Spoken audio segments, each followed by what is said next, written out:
Speaking of maawa naman kayo sa hago sa mga trabahante na tong nagluto, Dol. Kanang na-assign sa kitchen, di ba? Ikaw, HRM ang gid ka.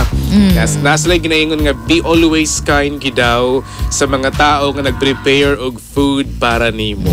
Ano man na, Dol? Sa may story behind that. Pero joke time, no? Sa uban. Joke time. Uy, joke time akong giingon. My God. Pero joke time sa uban.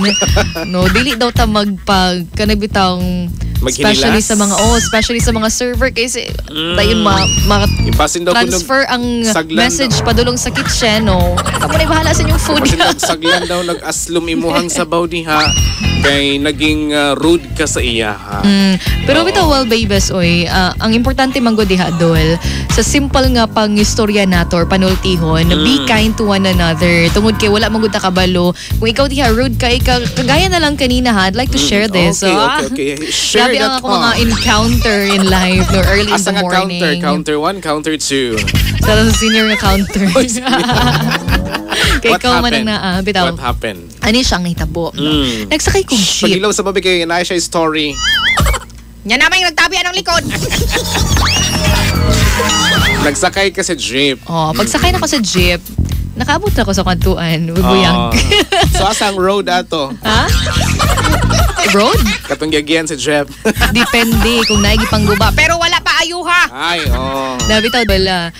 Kung kita mga pasahero, kumupliti tagdako bitaw tong paper bill, especially early in the morning, ay nato na buhaton, no? 1,000.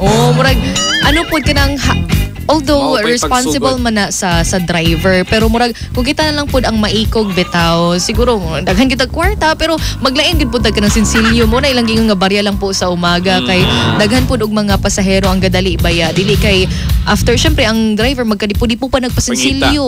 Mga gasoline station atuan or di kaya kapwa driver po niya panitag yung wala gi sinsilyo anang mga orasag yun. Saan man na imo ang gibayad diha. Pero man ang mobayad ta aside sa ahead pa lang mobayad ta di kay pag naog ay hapa mo tunol niya ang kwarta 1,000 unsaon na lang man na. Ikaw mismo if naibaw kang imuhang bill is 1,000 pagsakay pa lang daan pagpahibaw na nga pwede ta mo drop mo agi og kanang gas station wa jud ko laing coins kuya. Kaya ako naka-encounter ko na nga pero wala man kaning bayad. Ha? Ato nga encounter nimo, diba? At least ako ni Saba.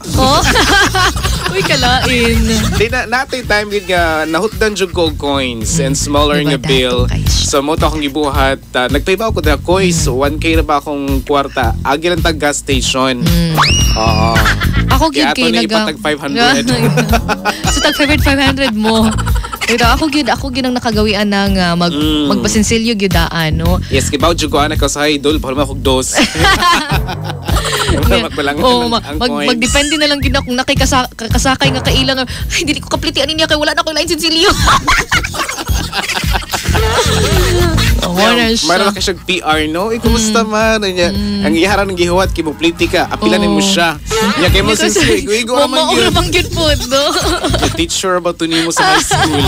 Na ano ang gagawin ng isang sugar dolly? A. Mag-shades bisa gabi na? B. Muna og balagwa pa naabot sa ilaha. Or C. Magkunwari nga nakapliti na bisag wa pa. Worst is, kuya sukli adto, ha? Sukli, oy. Mag-trending tayo yung sugar dolly, isang sikat ni DJ. Dili gid sikat. Isang DJ. Hindi nagbigay ng pamiliti. I-prank natin sila ka Wilder. Watch till the end. Anong klaseng tao ka?